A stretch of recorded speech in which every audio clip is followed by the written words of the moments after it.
Welcome to Lit Apple, your home for English literature and art education. All right, let's jump right into it. Today we're diving into a brand new explainer, and we're going to map out over 200 years of English literary history. But don't worry, we're not just dusting off old books here. We're actually tracking a massive, sweeping cultural pendulum. From 1660 all the way to the dawn of the 20th century, we're going to trace how human thought, art, and society constantly reacted to and fiercely rebelled against whatever came just before it. It's an epic story of backlashes and counter-movements. So, how exactly did English literature shift from these incredibly strict, rigid rules of reason to a wild celebration of human emotion, and then eventually to pure, unapologetic rebellion? Well, it wasn't random. Every single major literary movement was a direct, passionate counterstrike against the era that preceded it. Once you start looking at literature as this reactionary pendulum, the whole evolution from strict logic to wild emotion to gritty realism, it suddenly makes perfect sense. Here is our roadmap of literary rebellion for this explainer. We're going from the Restoration in 1660 all the way to the naughty 90s. We'll hit the rule of reason, the birth of the novel, the Romantic Rebellion, the Victorian reality, and wrap up with art for art's sake. Okay, kicking things off with Section 1, the rule of reason, and the era of Neoclassicism. This was a massive era spanning over a century, kicking off in 1660. And to understand why writers suddenly became absolutely obsessed with rules, you really have to look at what they had just survived. Coming out of the brutal chaos of the English Civil War, society desperately, and I mean desperately, craved stability and order above everything else. So, through the Restoration Age, the Augustan Age, and the Age of Johnson, writers sought absolute discipline. They basically believed the ancient Greeks and Romans had already figured out the ultimate blueprints for great art, and their only job was to follow those rules to the letter. Creativity wasn't about breaking the mold, it was about perfecting it. So during this time, literature was a really tightly controlled instrument. Writers like Alexander Pope and Samuel Johnson championed rationality and intellectual balance way, way above messy human emotions. Art had a very strict job to do, didacticism. It had to instruct the reader, instill moral lessons, and entertain them all at once. It was basically literature as a civilized tool. And, hey, if someone stepped out of line, or if politicians acted foolishly, authors deployed razor-sharp satire to brutally critique society and shame people back into proper manners. Imagine the most biting, witty takedown you've ever read, but crafted in perfect rhyme and couplets. That was the neoclassical weapon of choice. Moving right along to Section 2, the birth of the novel and the rise of individualism. Now, society is never static, right? And our pendulum begins its very first major shift.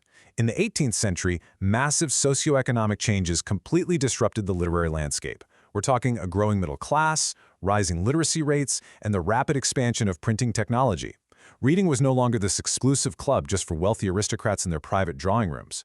Think of it kind of like the modern democratization of media.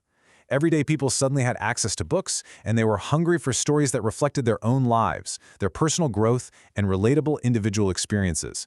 They wanted a mirror, not just a lecture. And pioneering writers immediately stepped up to fill that demand. They shifted the focus away from ancient, untouchable heroes and started writing about ordinary, flawed humans. Daniel Defoe gave us Robinson Crusoe, injecting this intense, gritty realism that focused purely on an individual's survival and psychology on a deserted island. Then you have Samuel Richardson, who totally revolutionized emotional depth with Pamela. He wrote it entirely in personal letters, the epistolary form, giving readers a voyeuristic look into intensely private emotional conflicts. It was a huge game changer. Meanwhile, Henry Fielding's Tom Jones practically invented the comic novel, blending rich character development with sharp social commentary. These guys basically built the foundation for the books we still read today.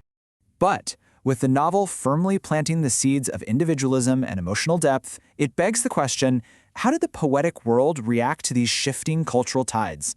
Because, let's face it, you really can't keep a tight lid on human emotion forever. Which brings us to Section 3, the Romantic Rebellion and the swing to emotion. Here's where we hit a total pendulum swing. Just listen to this quote by William Wordsworth. "Bliss was it in that dawn to be alive." Wow. That perfectly captures the raw, intoxicating electricity sparked by the French Revolution in 1789. The revolution didn't just topple a monarchy, it unleashed explosive ideals of liberty, equality, and fraternity all across Europe.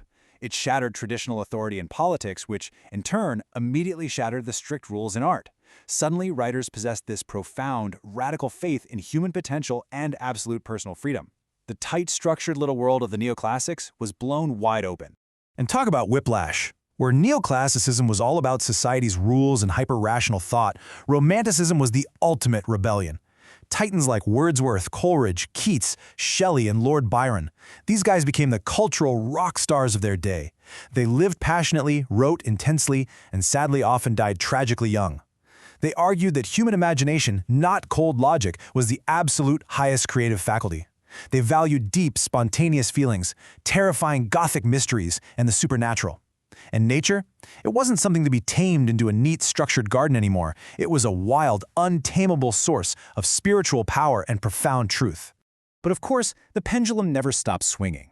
Imagination, nature, and dreams of absolute liberty are beautiful, but they couldn't stop the relentless march of technological and social progress.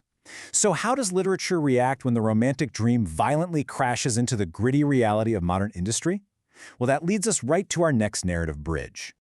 Section 4. The Victorian Reality and the Crash into Reality. Under the long reign of Queen Victoria, all those soaring dreams of absolute liberty crashed into a heavy new reality. The Industrial Revolution was irrevocably changing the landscape. Factories were booming, cities were getting dangerously overcrowded, and the skies were literally filled with smog. At the exact same time, groundbreaking scientific discoveries, like Charles Darwin's theories on evolution, were suddenly challenging long-held religious beliefs, creating a massive cultural crisis of faith. Writers couldn't just wander the hills writing poetry about daffodils anymore. They felt a profound, urgent duty to confront the poverty, the grime, and the massive inequalities of modern industrial society head-on. So literature transformed into a powerful mirror for social struggles, taking center stage as Victorian Realism. You've got Charles Dickens using works like Oliver Twist and Great Expectations to spotlight the horrific struggles of the poor. He created incredibly vivid, unforgettable characters that forced polite society to look directly at the hypocrisy of its own institutions. And out in the countryside, Thomas Hardy tackled the harsh, unforgiving realities of rural life and the crushing, often tragic weight of societal expectations. Novels became way more than just entertainment. They were vital instruments for social criticism, empathy, and really urgent reform. Okay, but let's pause and think about this. Imagine living through decades of this stuff. After years and years of reading thick novels about poverty, factories, intense ethical dilemmas, and incredibly strict social constraints, a breaking point was entirely inevitable. What happens when you finally just get exhausted by constant Victorian moralizing and heavy social criticism? That brings us to Section 5, Art for Art's Sake, and the Final Rebellion. This is the final cultural pivot in our timeline, culminating in the decadent and aesthetic movements of the late 19th century. And honestly, this was a complete, unapologetic, and frankly scandalous rejection of the idea that literature must teach us a moral lesson. The aesthetes championed a radical new slogan, art for art's sake. They firmly believed that art should exist solely to be beautiful, entirely divorced from any political, social, or ethical messaging. It was the ultimate, colorful rebellion against decades of gray Victorian seriousness. They wanted sensuous imagery, not social reform. And no one, I mean absolutely no one, epitomized this glorious rebellion quite like Oscar Wilde. Armed with legendary wit, a wildly flamboyant public persona, and a genius for the provocative, Wilde's works completely skewed Victorian morality. Think about the dark, supernatural vibes of The Picture of Dorian Gray, or the brilliant, biting satire of The Importance of Being Earnest. He pushed societal boundaries just to watch them break, celebrating aesthetic beauty and cleverness above all else. His decadent spirit perfectly captured the end of the century, serving as the ultimate bridge into the experimental dawn of literary modernism that was waiting just around the corner. So look at the amazing journey we just took, from the hyper-rational rules of neoclassicism to the emotional explosion of the Romantics, crashing into the heavy industrial reality of the Victorians, and finally throwing all the rules out the window with the aesthetes. I'll leave you with this final thought. As the pendulum swung from reason to emotion to gritty reality, and finally to pure aesthetic rebellion, what massive new literary rebellion do you think awaited the 20th century? I hope this explainer showed you how deeply literature is tied to the heartbeat of human history, constantly reacting, shifting, and forever evolving. Thanks so much for joining me. If you enjoyed this exploration of literature and art, please like, share, and subscribe.